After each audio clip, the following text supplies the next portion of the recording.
Bob Avellini.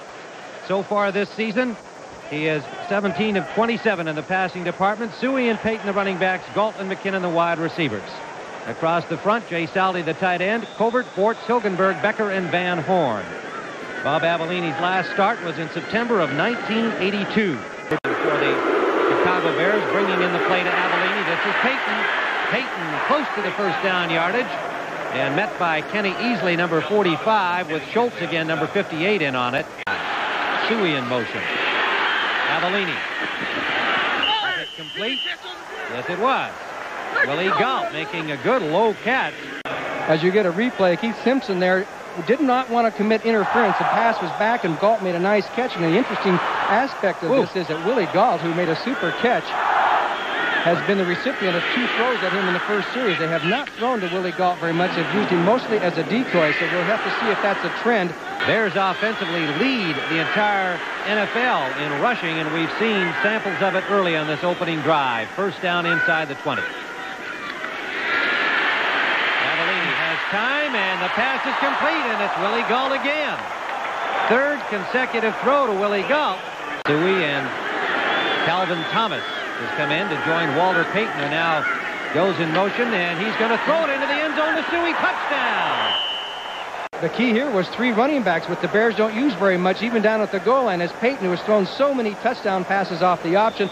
Look at Matt Suey all alone. The key was just to catch the ball, get the feet in bounds, and at the touchdown Chicago, as Mike Ditka comes up with another, what you call, wild play. The key is to put the defensive backs and the linebackers on the spot, as Suey was leading the way with Calvin Thomas, 33, throwing the block, and Suey got out behind and was wide open. It was just, as I said, a question of catching the ball, no coverage. 3rd and 1.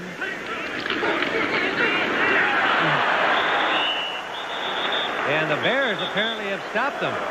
Dan Hampton. Short drop by Avellini, and it's intercepted. This will be a touchdown. Keith Simpson.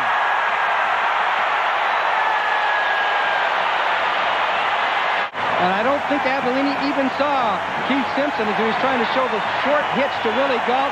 Simpson sneaked in there, took it down the field, in for the touchdown, and what a turnaround there. And they have just seen their Seahawks tie this game at 7, and a 39-yard interception for a touchdown by Keith Simpson. This is Payton again. Payton breaks a tackle and picks up about 7, maybe 8, before he's finally stopped.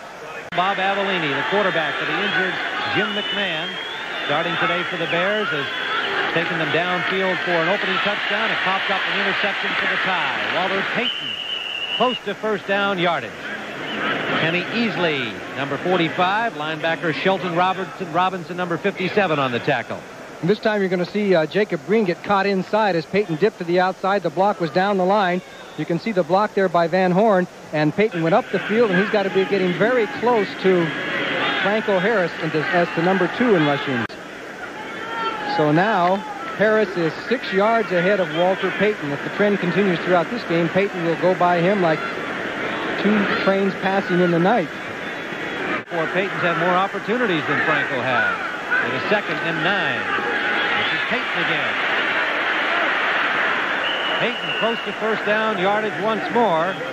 Near the 42-yard line, where Keith Simpson, the cornerback, number 52, made the tackle on 42, made the tackle on him. Walter Payton has just passed Franco Harris in the pursuit of Jim Brown's career record. 3rd and a yard. Payton, a good hole, and he picks up another 7 or 8. Up to the 47-yard line, where Kenny Easley pulls him down with help from John Harris. It's Keith Simpson who made the recovery for Seattle. As Dave Finzer, who ran last time when he thought that he should have, it was blocked actually by Dan Raines, number 53. That ball went like a submarine shot, didn't get more than 5 feet off the ground. Finzer. Zorn the holder. Johnson has it. Seattle has had only 9 offensive plays, and Eric Lane is buried by Dan Hampton, and right behind him, number 55, Otis Wilson. His 2 years as 2+ years as a head coach.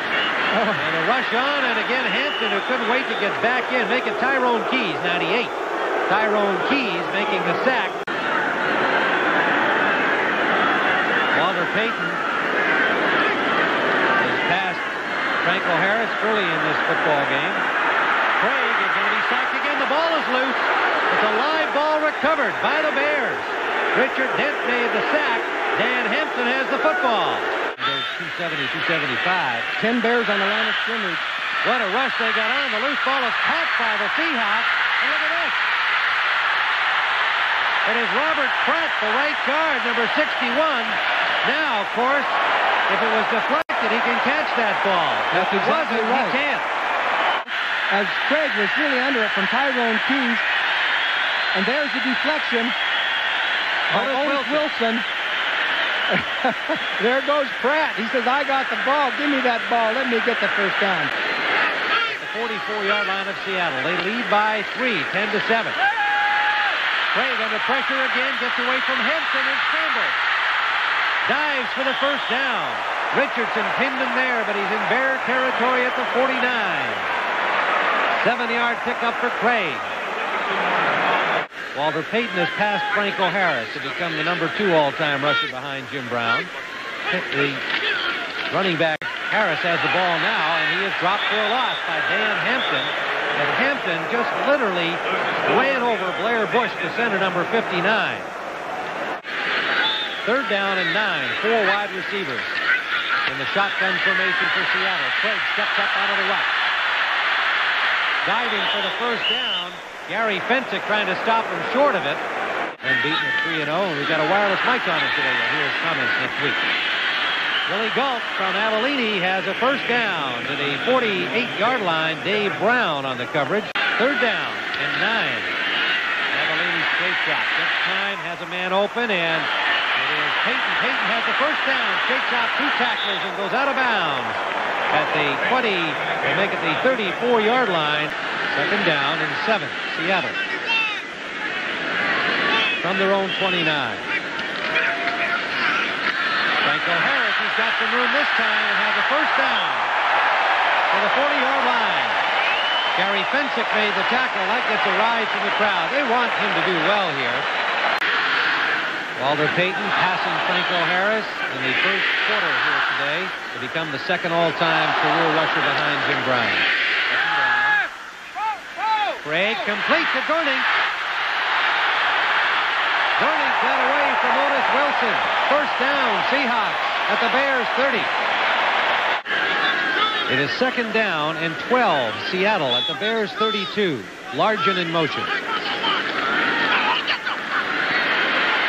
Craig for Largen. He is open. Diving catch to the 2-yard line. Charlie Young has come in on short yardage, so has Brian Millard. Extra blocking, rolling is Craig, and he will score.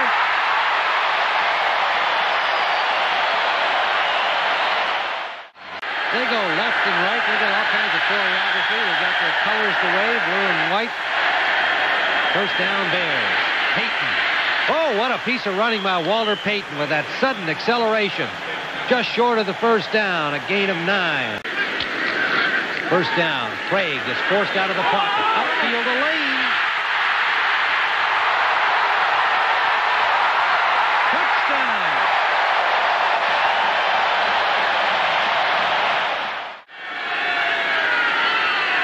Second down and 9 for the Bears. Avellini swings it out to Stewie. And he dropped the ball. That could be a fumble and a touchdown. Seattle. Number 1, Wilbur Marshall. Avellini on first down to Suey. Suey has the first down and busts his way for another 4 yards. Out to the 33-yard line. For Matt Suey, Keith Butler made the tackle. First down, Chicago. Blitz is on by the Seahawks. Avellini has Moorhead. Perfect pass to the 45-yard line of Seattle. Bob Avellini was on the money there. Kenny Easley made the tackle.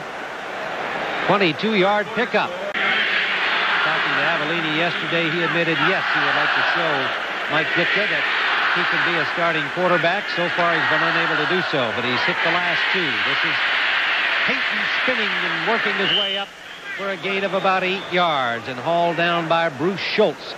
2nd and 3 for Chicago. Payton. He's got a big hole. Gets a block outside from Galt. Forced out of bounds by John Harris. First down, Chicago at the 13-yard line. And they have bounced right back down the field following the fumbled touchdown.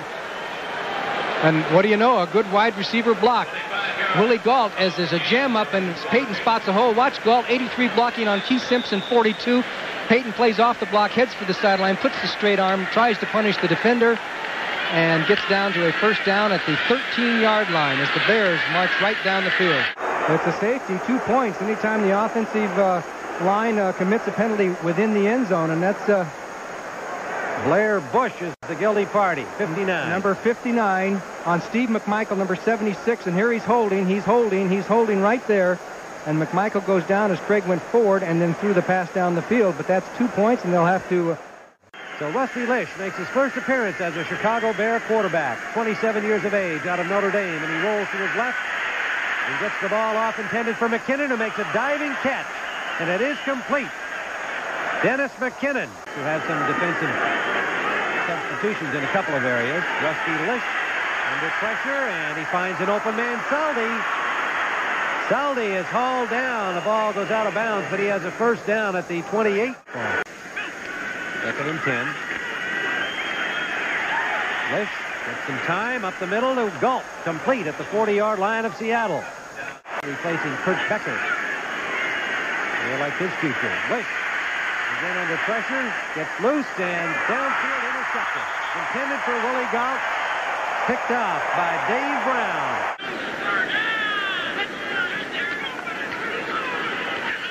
And it's picked off. This will be a touchdown, and Lish might get it. Forward. Terry Jackson. So the final score, the Seattle Seahawks 38, the Chicago Bears 9. Franco Harris, not a big factor today, didn't have to be. Avellini never played another down for Chicago again, because just a few days after the game, he was cut by the team. And the drama on both sides was absolutely fascinating. To kick off the month of October, Mike Ditka cut Bob Avellini after nearly a decade with the team. Ditka spoke on the firing, and while he tried to be diplomatic, some of these comments were extremely telling. He said that even if McMahon hadn't recovered from his hairline fracture, that Avellini still would not be starting. He said that in the long term, the quarterbacks on the roster were better than Avellini. He said that the fans would boo him too much if he was still on the roster, and it wouldn't be fair to everyone involved. And he specifically cited that play against the Seahawks, saying he wanted to do too much. He tried to go outside of our offense, and that's something you just can't do. You don't go out and audible to throw a 5-yard pass when we have a runner who averages over 5 yards per carry. And instead of Avellini being gracious, thanking the Bears for his time, and looking forward to starting a new chapter in the league, Avellini clapped back. He criticized Ditka, saying that it was tiring hearing just how great of a competitor he was. He criticized Ditka for wanting to play other quarterbacks over him who didn't even know the snap count. He criticized Ditka for wanting to play his players, and for not wanting to play anyone from the old regime outside of guys like Walter Payton and Dan Hampton. As he said on Ditka, Tom Landry is a great competitor. Joe Gibbs is a great competitor, and so are a lot of other coaches. But you don't see any of them acting like Ditka does. Just like that, the Bob Avellini era in Chicago came to a fiery end.